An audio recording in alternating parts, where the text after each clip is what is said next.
you want to make a content series on social media, but you have no idea how to make a recognizable title sequence like your favorite influencers have, and they seem to be consistent every single time, and you don't know how they managed to do this? Yeah, that was me 5 months ago, and now I have 4 different content series, and each one has a unique title sequence, so I'm gonna show you how to make your own. Welcome back to class. Everyone take your seats because today we're going to learn how to title sequence. Now today, I actually have a class outline for you guys. First, we're gonna go over what makes an excellent and memorable title sequence. Then I'm gonna share with you my secret to making a title sequence template so that you don't have to waste time trying to remake it every single video. Then we're gonna turn your title into a thumbnail cover so that your followers can scroll through your page and find every episode. All right, let's get started. Now, an excellent series title has 7 components and we're gonna go through each of them, so don't even worry. Starting with the title itself. So you want this to be something short but memorable and also kind of gives in a little bit of a clue of what your content is about. So for example, my Beyond the Textbook series, what do you immediately think of? You probably think about like, oh, textbook, like learning, school, right? And then the word beyond kind of adds that hint of like, oh, it's beside school, right? Like outside of school. Notice how it's like not too long, like it's not like a mouthful, there's not too many words, it's just simple and short. Honestly, that's the best way to go because it's so much easier too when you're designing. So if possible, pick something that's maybe 3 to 4 words max. Now let's talk about all things fonts. Maximum 3 fonts, no more than that. Ideally 1 to 2 fonts. One font is gonna be like your primary font. So this is where you're gonna use like for the biggest text for the main word in your series. And then the second font is gonna be like your secondary font. So you use it for the less important parts of your content series. For example, for all of my content series, I use one main font and this is usually like the biggest, boldest word. That's what people are gonna recognize. It's gonna be the first thing they see. And then I have my secondary font that kind of finishes the title. The main thing you wanna focus on when you're kind of deciding between fonts is to make sure it's legible. Because think about when people first see your video, are they able to read it at first glance? Because if they have to squint or they can't really read it, then they're not gonna remember it. So tips for legibility, try not to use a too decorative or too thin font, and make sure there's a contrast between the font color and the background because you don't want the fonts to kind of blend in with the video and then it also makes it hard to read. You can also use like shadows or outlines so it pops out. The last thing you can do with your font is add maybe 1 to 2 animations. These are totally optional, but just to give your series a little personality, a little flair, I recommend only doing 1 to 2 animations because anything after that,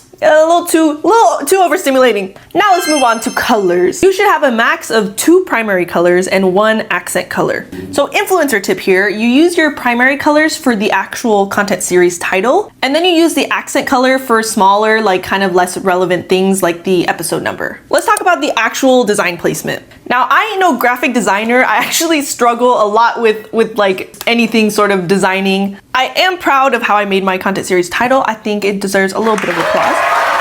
Thank you guys.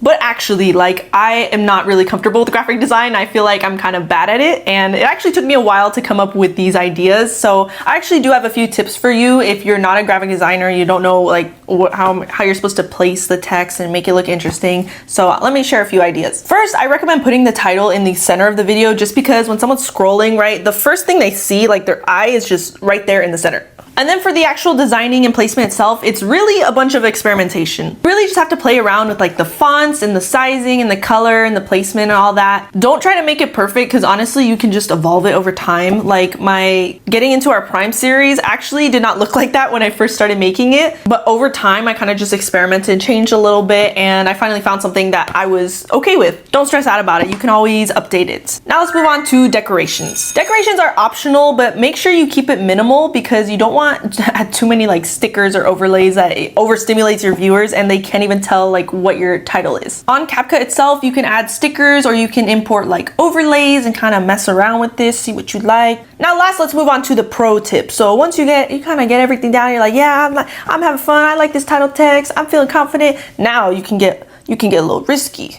If you really want to look like an influencer, you can add sound effects. Now use sound effects to make like a sound cue. You know how like in shows they have a little jingle or they have like a little title sequence, what are they called? A theme song. They have like a theme song, right? And every time you hear it, you're like, it makes you think of that show, right? Now this is peak branding. If you want to make a memorable, like instantly recognizable content series, you're gonna want to pick an audio that is unique. For example, my influencer editing series, right? I always use like the bell sound, the class bell. That's on purpose, and I use it in every single video because it brings that recognition of like, class, influencer editing, we're gonna learn something. So pick something that's just a little unique enough. unique enough that like not everybody uses it, but maybe some people use it. You can also layer a few sound effects if you want to get a little fancy. So everything we just talked about on making a good content title sequence actually falls under this very important term in the influencer world and just marketing in general called personal branding. It's basically like the world of a creator. It's the feeling when people come to your page and they see like all the fonts are the same, it's cohesive, it has a very like specific feel to it. That is a personal brand, and it's what builds loyal followers and gets you brand deals. When you're making your title sequence, it's okay at first to kind of mess around. You have different fonts, maybe it's all over the place, trying on different colors, different videos seem like they have a little tweak in them, like they don't always look the same. That's all good. Just mess with it until you find the title sequence that you want to stick with. But the end goal is to make a title sequence that you're consistent with, because that's what's going to make it recognizable and make people want to come back for more. If you guys are interested, I could make a video on how to turn your title sequence into a full-on personal brand so your entire account looks cohesive like this. So just drop the word personal brand in the comments so I know you actually want me to make a video on that. So now we're moving on to my influencer secret, which is how to make a plug and chug title sequence template so you can save yourself some time. Now we're going to be working on our thumbnail template project from the last video, so if you haven't watched that, go ahead and do that, because there are going to be some technical things that you don't understand unless you watch that video. For the sake of time, I'm not going to go over them again in this video. Open your thumbnail project, and similar to last time, you're going to add your text, your overlays, and design it the way you want. But this is going to be for your title sequence this time, and you're going to make it on the specific part of the video you actually want that title to appear. Once you made the title sequence using the tips we just went over, you are pretty much all set to export your video. Now the real hack comes when you make your next episode. Anytime you're making a new video as part of that content series, you can just open the new project, click on the video, hit replace, and insert the new episode.